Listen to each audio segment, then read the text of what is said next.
Well, hello, everybody, and welcome to the Palm Harvest City Leaders Podcast. My name is Mike Decker, and joining me in the studio today is my good friend, one of my best friends, Dr. Kirk Bauermeister. Kirk? Hello, it's great to be here. Glad you're here. I think.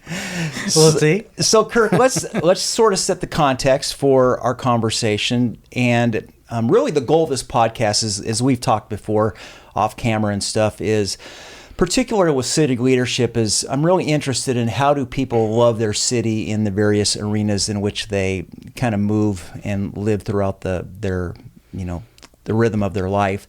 And so for the sake of our viewers and listeners who are listening just audio, tell us what you do currently. What's your current post within the school district? I am Executive Director of Secondary Education for Newport Mesa Unified School District. So in layman's terms, what is that? What's that job? My job really is to be a resource for secondary principals, kind of a mentor, and also sometimes we get new principals in, and there's lots of different silos in our organization. We have maintenance and operations, we have facilities, we have human resources, we have fiscal, and so sometimes when we have new principals, maybe they don't know who to talk to or don't have the relationships really, and so I'm kind of the conduit. I'm kind of the go-between. I kind of connect dots and help our principals really get things done. I mean, they're busy working with their staff and their kids and their parent communities and things, and so I have more time to really work through issues maybe than they do, and so I'm there to help them through difficult times. If there's some kind of crisis at school, I'm their first call, and then I call the people that needed to be called so they can deal with their issue at the school. And so really my job is really just to work with secondary principals. It's kind of a unique job in education. So when we talk about secondary, we're talking high schools. High schools, right? And middle schools. Oh, okay. Yes. What do you call primary? Would be what do you call elementary? Okay. Yeah. So within the Newport Mesa School District, put you on the spot, how many high schools do we have? 10 junior highs and high Okay. schools. We have 4 comprehensive high schools. We have early college high school, and we have a continuation high school, Back Bay, Monte Vista. And then we have Ensign Intermediate, Temecula Intermediate, and then Costa Mesa and Colonel Mar have 712, so they have middle schools on their high school campuses as well. So within Newport Mesa School District, geographically, what cities does that include? Costa Mesa, Newport Beach. Okay. And Colonel Mar. Colonel Mar is considered to be part of Newport Beach? Yes. Okay. Hopefully we won't get any viewers angry about that. So what would be, well, let's start out with a simple question. What do you love most about your job? And then maybe segue into what keeps you awake at night, if anything. Because I know you're a heavy sleeper. I think the thing that I love the most about my job is working with the principals and the relationships and realizing that I have the ability to make a difference in kids' lives. That's why I got into education in the first place. And although my job takes me further away from students than I've ever been, I think I have the ability to influence them through principals and what they do. And a lot of as you know, I'm in a lot of meetings and committees and work in different areas. So it's the ability to feel like I'm making a difference in our community with our kids. I always dig it when a teacher or an administrator, you would be considered an administrator, I guess, at this point in your career, says that they love kids. And one of my observations, Kirk, is it seems like over a generation or over a long tenure that it's easy for teachers sometimes to lose that love. Do you see that within administrative too? I mean, that's kind of what causes that? I mean, it's easy, I would think, to be more thinking about liability necessarily than how do we create a nice experience for kids. Is that accurate? It's easy to get jaded. Teachers have difficult jobs. They deal with a lot of difficult situations, a lot of difficult kids, a lot of difficult parents, a lot of difficult administrators. And so sometimes they get jaded, and sometimes, some years and some classes are more difficult than others. And so I think it's important to remind teachers and administrators and everybody in education, again, of how important our job is. And one of the things when I was a principal, I would tell our teachers, you may make some offhanded comment to a kid today that you won't ever remember that could change the course of that kid's life and really change the course of his whole family's trajectory just with a comment. And both positive and negative, absolutely, probably. yeah, absolutely. Because I've had kids come back to me and say, "Hey, remember when you said to me?" No, I really don't. And it was kind of life changing for them. And I've had the same thing in my life. I've had teachers that have had tremendous impact on my life. Even though I had great parents and loving parents, still that idea of somebody outside of your family that sees something in you, that encourages you, is so important. And so I think we need to remind our teachers and administrators all the time, because we get negative things, and sometimes we kind of feel like, hey, am I really making a difference? Because a lot of times the difference that we make is 10 years down the road. Kids come back and let us know then. They don't really let us know in the moment. And so it's important to be that encouragement, I think, to teachers and administrators. And hopefully that's what part of my job too, is encouraging them. So for those of you who are listening and viewing, I've known Kirk for almost 30 years. And so it's really been, I feel like I've had a front row seat in the trajectory of your career. But let's go back. So let's go back, even to the beginnings of our relationship. And I'd love for you, Kirk, to kind of talk a little bit about what led you to pursue a career in education. Can you talk a little bit about that journey?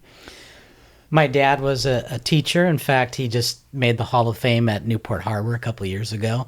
And my mom was an office manager. So we are a family of educators. And so I had always planned on being an English or a history teacher and a baseball coach and an athletic director.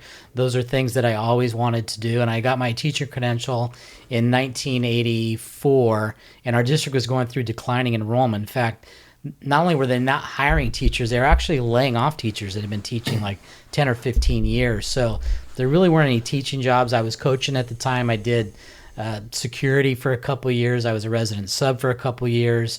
And then I went into the sporting goods industry and did that for 10 years and was, fairly successful with that, but really, missed that interaction with the kids and the whole teaching, coaching component. And so I had the ability at 38 years old to go back into education and teach and be an athletic director. And I had my dream job for 4 years. And then I felt God's call kind of leading me into administration, and went in that route and am where I am now. But it's just the ability to, I went back into education because I wanted to make a difference in kids' lives. And you can't really do that selling sporting goods as much.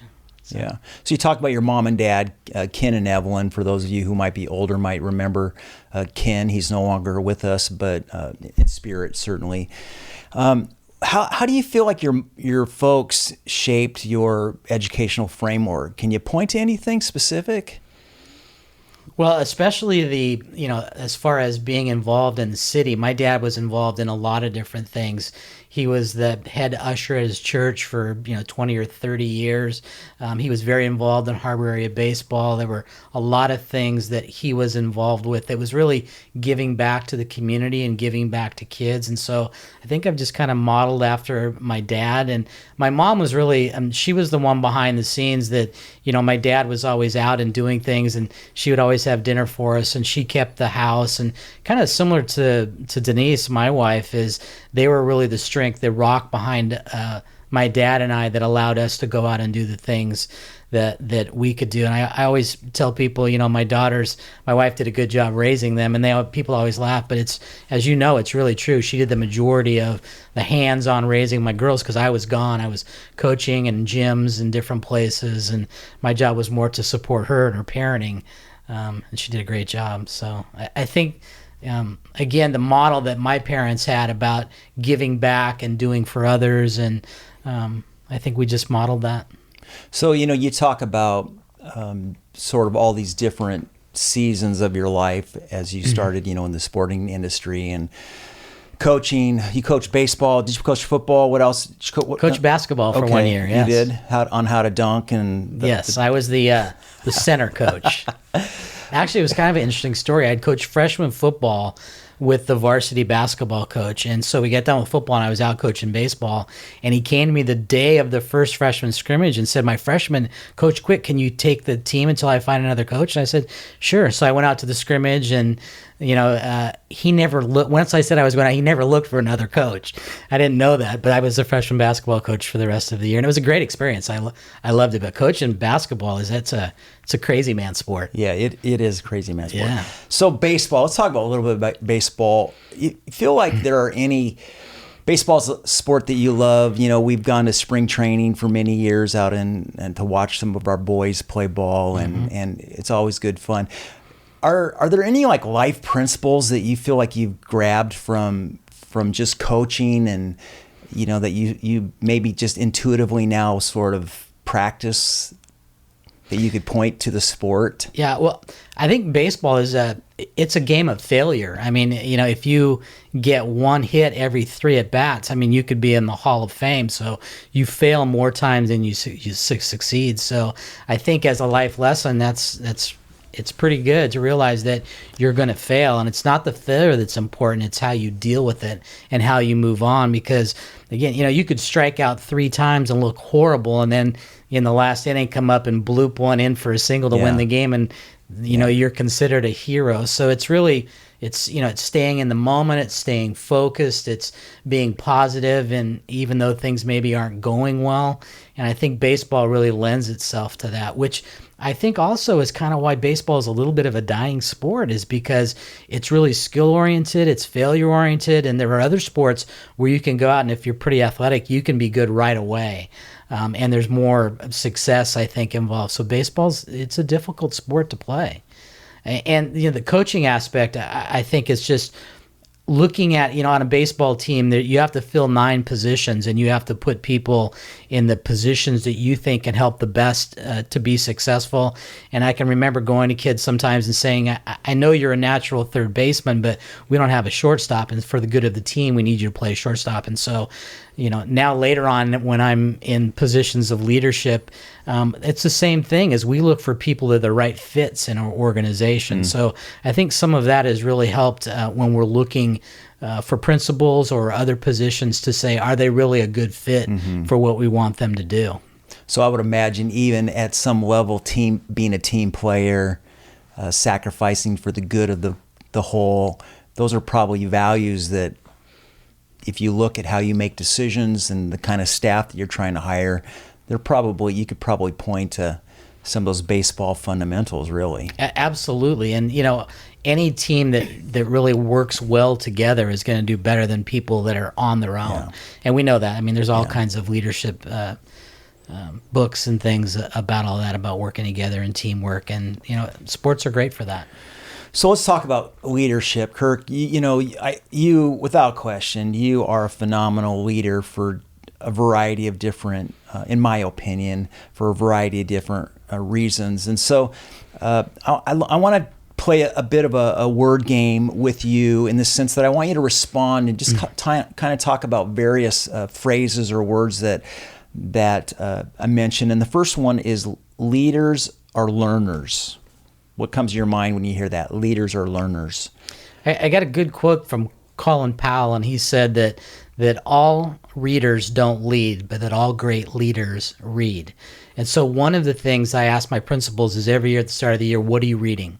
What are you reading? Because you can never be an expert on everything. And so in education, as a principal, they're in charge of so many different areas, and I'm in charge of a lot of different areas as well, from pedagogy, from teaching to safety to security to all kinds of different facilities, all kinds of different things. And so if you're not getting better, then other people are passing you up. I think that comes from athletics as well. As you start a season and you're working on certain things, and you need to get better as the season progresses, or people will pass you up. So I think it's the same thing in leadership, is you have to be getting better all the time. And, education changes. It never stays the same. And so as leaders, I used to tell my staff when I was a principal, I think my job as a principal is to keep us ahead of the curve, to keep us out in front of things, and so that we can get to do the things we want to do instead of people dictating to us what needs to be done. So I still remember when the Common Core came around. I know it's a bad word in some places, but I went to a conference and I went back to my staff and I told them, I've never been more sure of anything in my life other than marrying my wife, and I was spot on with that. But with this Common Core, we need to teach our kids to read. Reading is going to be so important in this Common Core. And the thing I said to them is, I have no idea how we're going to get there, but we're going to figure it out. And I think that's important too as a leader, is you can't have all the answers, so you have to lean on your people and use their expertise. And that's what good leaders do, is they pick the right people that have the expertise to lead in the areas where they have strengths. It's interesting, as an infielder in baseball, a big part of effectiveness as a shortstop or really any infielder is to know what you're going to do with the ball if it comes to you, right? So you're already thinking the batter's up to the plate. The pitcher hasn't even pitched the ball yet, thrown the ball yet, and you're already thinking, if the ball comes to me, what am I going to do with it? And to hear you talk about, basically that's what you're saying, is a little bit as an administrator and as you're trying to coach your secondary principals, to say we got to be a little bit, what are we going to do with the ball, right? If it comes Absolutely. Well, one of the things I would tell leaders too is, as a leader, you have to be a little bit of a chameleon, and you have to look at your staff and their expertise and use their expertise, and then you need to fill in. It's not the other way around, where you do what you want and then fill in people. You need to use the strengths of your people. Have you always been a reader, or did that start at some point? No, I think it really started when I got in my master's program. My doctor's program, I think, is really where I really started to read a lot. I was reading books that were really important and interesting to me. I think part of the problem through school is I read books because I had to, and I was reading to try and ace a test or something. And then when I was reading because I thought it was important for me and my evolution as an administrator, I think it took it to a different level. It's different reading things that you want to read instead of reading things that you have to read. Have you found, and so I'm sure we have educators listening to this in part because of the fact that you're on this podcast, have you found that there's been a couple of authors over the years that have really sort of given you a springboard in your leadership capacity, that have assisted you in this arena? I can tell you that I read a book called Courageous Leadership that Shelley Lang gave me at T-Mical when I first came as principal. She was in a doctor program at SC, and I tell you, that was the book that really kind of jump-started my reading, and it was a great book, and so I'll always be thankful to Shelley for giving me that. But yeah, Jim Collins, I read probably as many business books as I do education books. And so Jim Collins, Daniel Pink, Patrick Lencioni, some of the people we've seen at those leadership conferences. It's all about leadership principles, and leadership principles in education or business or the church are really the same. Transferable, for sure. Absolutely. Yeah. Good leadership is good leadership. And Jim Collins, who wrote really kind of a secular business book, said that the greatest level 5 leader of all time was Jesus Christ. And again, you can argue that whether he was the Son of God, the Messiah, and all those things, but you really can't argue that he wasn't a great leader. He took 12 pretty ordinary guys and put together a movement that changed the world. And so you look at Jesus' leadership principles, as I know we have, and part of it is, you get your people, you train them, you send them out, they come back in, you debrief, you let them fail a little bit. And so those leadership principles that Jesus had are just sound leadership principles. Okay, here's another word I want you to talk a little bit about, criticism. Yeah. Criticism as a leader always kind of hurts, but it's really what sets apart great leaders from good leaders, because you have to be listening to those things, and those blind spots that we call them, they're blind spots for a reason. It's because we don't see them. And so you really have to have people that are willing to do that. And one of the things I always told my leadership team is that if everybody's thinking like me, then nobody's thinking. I want you to push back. And I know you're big on that too, is we want people to push back against us, because that's how you learn, right? Well, and sometimes, I have this idea that, hey, we're going to do this, and there's no doubt in my mind, and I don't look at the minefields that are around it, and so I need people to point those things out to me sometimes, because sometimes I'm too quick to go into action and don't look through all of those things enough, and so it's great to have those people. And in our organization right now, my boss is really good at that. He's really good at slowing me down and saying, who are the people that need to be involved in this decision? Who do you need to bring in to talk to? And just that little piece of slowing down and thinking who needs to be involved in the conversation has really helped me. How do you, I mean, I know your life is not void of criticism. And being in the role that you have the last, 2 decades really has made you a bit of a piñata at times. How have you learned to deal with criticism? Like, what do you listen to? What don't you? What causes you to, curl up into the fetal position? Do you anymore? I mean, is it like water off a duck's back? Or, how have you sort of developed your capacity to weather the storm? It's always. I think it's always difficult. I think the day it stops being difficult, I should probably get out because that means I don't care anymore, and I do care. But one of the things that I always look at is if somebody has this perception of me, what behaviors am I doing to give them that perception? Right? If they think that I'm this way and I really don't think I am, what behaviors am I doing to contribute to that? And so maybe sometimes I'll even go and ask them. I remember we had a guy that came up to me one time and he said, how come it is that you don't like me and you don't talk to me? And I was just kind of blown away because I had no idea. And so I started thinking back, man, I've been making this guy feel bad all this time. What can I do to change that and be different? And then I had another gal at one of my schools said the same thing. She said, how come you don't ever say hi to me? And that's kind of, as you know, my personality is I'm really focused and I'll keep my head down and I'll kind of walk and I'm not real personable sometimes. I could sit at my desk and work all day long, and so I have to kind of force myself to go out and be with people and say hi to people and talk to people because that's not really my comfort zone. The work is more my comfort zone. And so I think that's it, is listening to people that are willing to give you that constructive criticism. And one of the things you said too is, being a piñata and people, lobbing grenades at you sometimes. One of the things I've told my family, because I think it's harder on my family than it is me, because they can't do anything about it. But one of the things I've told them is when we get that input from people that we know and that we love and we care about, then we need to worry about it. But sometimes people from the outside that say things about us that don't really even know us, we just got to let that go. And that's just... That's a learned behavior too, isn't it? It is, and it's hard, and it still hurts. Yeah. But yeah, I think you get better at it over time. Cool. Okay. Prayer. That's your leadership word, prayer. My leadership word, prayer. Well, for me, as you know, it's vital. I can only do so much, and I think that's part of it too. When you get in those difficult situations and you can't control it anymore, I think being able to give it up and say, Lord, this is yours, take it, has really helped me. If I couldn't do that, I think some of those difficult times would be a lot more difficult. But I know at some points when I realize that I just can't handle it anymore, and if I can give it up to the Lord, then I know that things are in his hands and he'll take care of it. He always has. One of the things too is I know there are times when I do that prayer, but I still have that burning in the back of my neck and I still have that knot in my stomach, which means I haven't truly given it up. I'm still kind of hanging on to it a little bit. But when I do pray and I do feel that relief, then I know that I've finally given it up and the Lord's in control and I can kind of move on. And he's never failed me. So yeah. Kirk, you have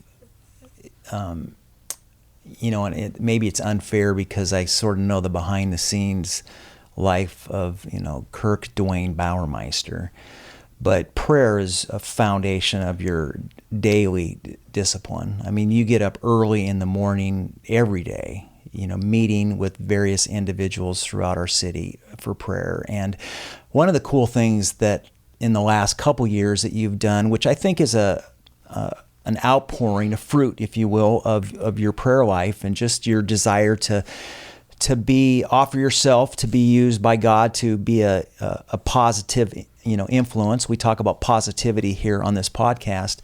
It's your sort of your song of the day. Talk about that, and maybe there's some listeners. People are tuning in from Canada and from Texas and all over the states already listening to this podcast.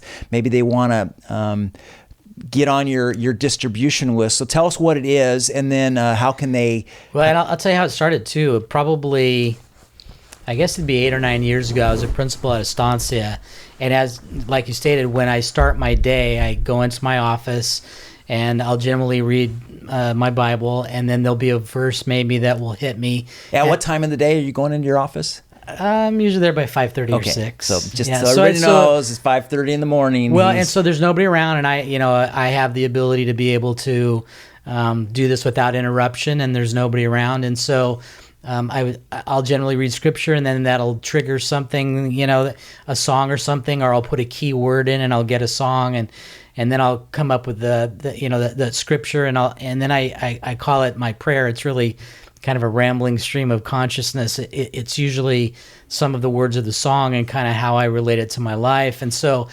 anyway, I was listening to this song, and my admin assistant said, "What is that?" And I told her, and I sent the song to her.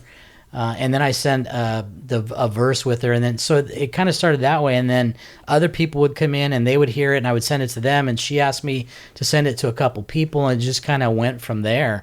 And so now I send it out to probably about 300 people every morning. Well, not every morning, Monday through Friday, Saturday and Sunday. I'm not in the office, so I don't do it there. But Monday through Friday, pretty religiously, as you know, I send it out. And it's interesting. I'll get some input back maybe once or twice a week, and somebody will say, "Wow, that song really hit me," or "Thanks," or "Amen," or some little feedback to know that somebody is getting something out of it, which is cool.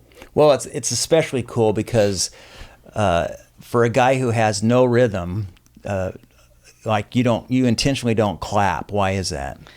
I was asked not to clap by the band because I was throwing people off around me. So I know there's a rhythm there somewhere. I just can't find it. So for you to use music, for music to be such a big part of your, just positivity again. Kind of ironic, isn't it? It is. Because I love music. I just can't. I have trouble playing the radio. So how has your faith sort of impacted your approach as an educator? Anything come to mind there? Absolutely. It's the love of Jesus.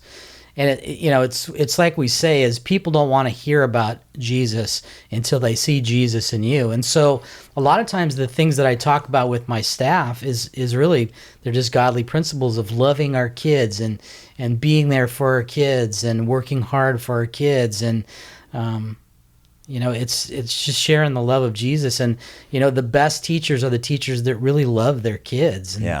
And again, I would hope that my teachers would have thought that I was an encouragement to them, that I had their best interests at heart, that I wanted them to be better teachers, better people. And as you know, whenever I went to a new school and I got moved around a little bit, my first meeting at every school, I would tell them that, this job's important to me. It's going to be important 14 to 16 hours a day, but it's not the most important thing in my life. The most important thing in my life is my relationship with Jesus Christ and my family, Denise and the girls. So just, if anything happens to them, I'm out of here and I'm going to go take care of them. And I expect the same from you, to take care of your family first. And so I would have some people, because in a public education setting, it's kind of dangerous, I think, to speak like that. But I think it was important for people to know who I am and what I value. And some people would come up and say, "We really appreciate that." But then people would come up and want to test that and say, "Hey, my son has got a kindergarten program and I really like to go see it." And I'd say, "Great, I'll cover your class, go." And because, if you're going to say those words, you have to back it up. And so, again, I would hope most of the people that work with me would say that I followed through on that, and that my family was important, their family was important, and really building that family in a school, I think, is really important, that the teachers feel a part of it, the kids feel a part of it, and that, when they walk through those doors, I used to tell the parents that I consider those my kids, and I would do the same thing for your kids that I would do for my kids, because I feel they are. Well, and that really goes back to your love, right? Your love for the student and the desire to, help them, just grow and expand and develop and become everything that God, has created them to do. Kirk, can you think about, when you think back over your life, and have there been one or two educators, so to speak, since we're talking about education, or one or two people in your life that have really helped you kind of shape you to be who you are today? Well, besides my dad, who was the best teacher I ever saw, my memories of my dad, besides him coaching me, were always him at home grading papers with his red pen out on the thing. And I was able to, as a student teacher, go and watch him teach a couple times. And he was an amazing teacher. And people that are from this area will tell you that. But for me personally, the teachers that I had were Buzz Amble at College Park when I was in 6th grade. And we had a 6th grade basketball team that he started, and he made me captain of that 6th grade basketball team. And he was really, I think, the first guy that kind of saw some leadership qualities in me, which was special, because I was kind of a jerk as a little kid, and I got in fights, and I think that really kind of helped me grow up a little bit. And he really had some expectations of me, and he sat me down and told me what he expected of me as the team captain. And for somebody other than your parents to see those things in you, and he was somebody that I really respected, and I still respect. He's a retired teacher now, and he's still over at Pomona helping kids read, and he was just an amazing guy. The other one was my high school baseball coach, Jim Murr, who is really one of the reasons why I'm a Christian now today. He used to write me letters, and he used to write, Philippians 4:13 at the bottom, and I was not a Christian. And I remember the first time I saw it, I went, well, that's dumb. What did he write that on for? And then he would do that every time. And so eventually I said, maybe I should look up what that says, and so he had a huge, and same thing.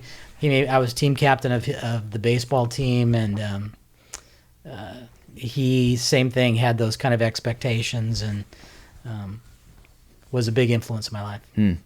So let's lighten the mood a little bit, and then I do want to have kind of close with 2 other questions. But for those of you who may actually 3 questions. Let's start with your ties. Okay, you're wearing Bugs Bunny today. And what's the deal with your ties? How many ties do you have? And tell our listeners, our viewers. I really don't know how many ties I have, to tell you the truth. I'm going to guess 500 to 1,000, somewhere in that range. Cartoon ties. Cartoon ties, superhero ties, movie ties. They're all pretty much fun ties. I have some grown-up ties, my wife calls them, and they're Jerry Garcia ties. They're kind of neat and kind of fun and stuff. But when I go to WASCs or weddings or funerals and stuff, I wear my grown-up ties. But I think it's probably a lot easier for a kid to come up and talk to somebody in a Bugs Bunny tie than a power tie. Yeah. And so I think it led to some good conversations with kids too, is they would come up and talk to me. And I had a lot of kids that would bring me ties. They'd go on vacation. Oh, I saw this and I wanted to get this for you. And I had educators who have retired that gave me their tie collections too, knowing that ties are kind of cool with me, and I throw out the lame ones, but the good ones I keep. Yeah. But it's Denise has 2 drawers, and as you know, I'm colorblind, and so Denise sets out my clothes every day to match. And it's one of the things I used to tell my staff too, that just so you know, if I don't match, that means my wife didn't set out my clothes, and I had to try do it myself. Do it yourself. Yeah, just so that, they wouldn't give her a hard time. So I'll stop there. Let's play a little trivia. If you know anything about Kirk is a phone a friend. If you know something random, and so I'm going to test it. Okay, so I got some education history, because you mentioned that you taught history. So I'm going to see how well you do. I've got 5. Well, I taught history last century. Okay, so this could be a hard one then, but. Who was the first female... If I don't get it right, you're going to edit this out, right? Maybe. Yeah. Who was the first female prime minister of the United Kingdom in 1979? Any idea? Margaret Thatcher. Yeah. Ding, ding, ding, ding. Go on. Now, this is where Kirk's really good at. It's music trivia, okay? So in which year did these songs all appear at #1 on the Billboard Hot 100 chart? You're going to kill it. Blinded by the Light, Dancing Queen, Hotel California, and You Light Up My Life. Well, it's 76 or 77. I would say 76. 77. 77. I'll give that to you. You're in the wheelhouse there. Okay. Here's a student band. 1968, a physics student. This is easy. You're gonna nail it. A physics student and a dentistry student formed a band named Smile. You know who they are yet? No. In 1970, they were joined by an art student. So you got a physics student, a dentistry student, and an art student. This sounds like the makings of a joke. And they changed their name to that by which they're now known worldwide. Any idea who the band is? What year did you say? I haven't said 68? that yet. That's when they started, yeah, 68. And then It's a rock band. It's a rock band. 71, they added a bass player. In 1973, they released their first single, Keep Yourself Alive. I vaguely remember that song. I was going to say the band, but it's not the band. And then there's a movie out right now, Bohemian Rhapsody or something. Queen, yeah. Yeah, Queen. Okay, so no, I didn't know that. Okay, so this is easy for everybody. Join in if you want to on the video here. A TV show that featured a family traveling around in a school bus spawned this 1970 #1 hit. Name the song. So I'll give you the show. It was the Partridge Family. Sure. Do you know what the song was? Is it like "Come On and Make Me Happy" or something like that? No, I Think I Love You. So I Think I Love You. Okay, that was another song. Come on, Kirk. Okay, this one I'm not sure you'll get, but Denise would have got that. In with the Partridge 1975, which British group released this rock song "Slow Ride"? Foghat. Yeah, let's give it up for Dr. B. See, okay, cool. All right, 2 more questions, Kirk. What does loving your city look like for you? What does that mean for you? That's a good question. I think it's number one, supporting your leaders any way you can, and hopefully I've done that over the years. And being available for needs in the city, helping out with your schools, helping out with your churches. Just for me, it's being available and helping out when I see a need in my city. Do you think? Again, you sort of referenced your dad. You think your dad really sort of modeled that for you? Yeah, definitely. Absolutely. And then really the last question is, why would someone want to consider, and maybe even, you talked about being 36 and coming out of the business world. 38. 38. Yes. Why would someone want to consider a career in education? There's a lot. I think number one is, again, the impact that you can have on lives. By far, that's the number one thing. I'll tell you some other side notes for education is, I've been in education. My wife works in the office at one of our schools. We have the same vacations as our kids. To have that time off is really cool. I think it's a collegial profession where teachers really get together and work together. I think that's a kind of unique in our industry as well. But by far the number one thing is the working with the kids, the relationships, the impact that teachers have on kids' lives there's nothing like it. So if you're someone who is wired to see the good in people, I would imagine you have to have some degree of learning capacity, do you not? Absolutely. Sure. And if you really want to shape the trajectory. So that's the other thing is, I don't think people understand how smart teachers are. Yeah. Their work is very difficult, but when you look at like top GPAs, teachers are usually number 2 behind doctors. But it's there's a fallacy that teachers get into teaching because they can't do anything else. Teachers get into teaching because they have a love of the profession. They want to help kids, and there's people from the time that they're 5 years old want to be teachers. Mm-hmm. And so teachers are smart, caring, hardworking people. Again, can't say enough about them and the job they do for our kids every day. And I think most people would agree with that our teachers are they're special people. They really are. So if you're interested, after having heard this podcast or watched it, in getting on Kirk's email song of the day, you can just send it to Palm Harvest info podcast@palmharvest.com, and we'll include your email address, and we'll get Kirk to add you. It could be thousands. We'll see. And if you're a prospective teacher and you want to work in Newport Mesa Unified School District, send me your information too. Or if you want to know more, I'm always available to chat with people that want to get into the profession. Absolutely. So how much longer you got in the tank, you think? People keep asking me that. I don't know, because I'm getting more and more blonde all the time, but I don't know. I'm still enjoying it. And once I get to the point where I'm not, I might think about it. But I like to think I've got some time left. Well, Kirk, we're friends, but that being said, thank you for your contribution to this city. You know, you are without question a shareholder. I've learned so much from you.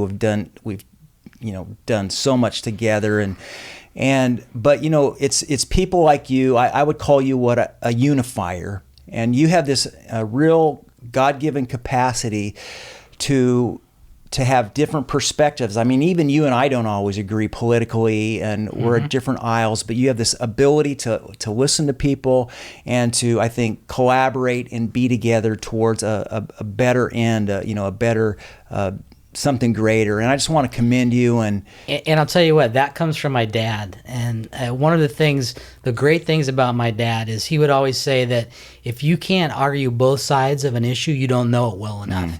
And when he was a teacher, if he had a bunch of conservative kids in his class, he would play the liberal and really test them on their ideas, or vice versa. And I think, as you know, I'm kind of the same way.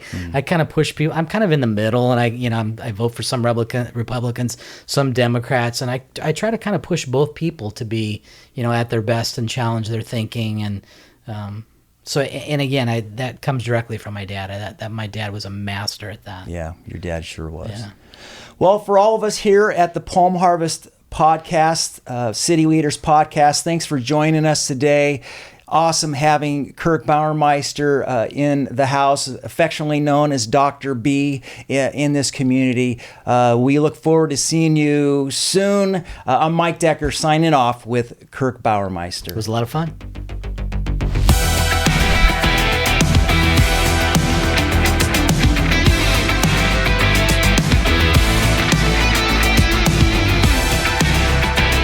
Thank you for tuning in to the Palm Harvest Podcast.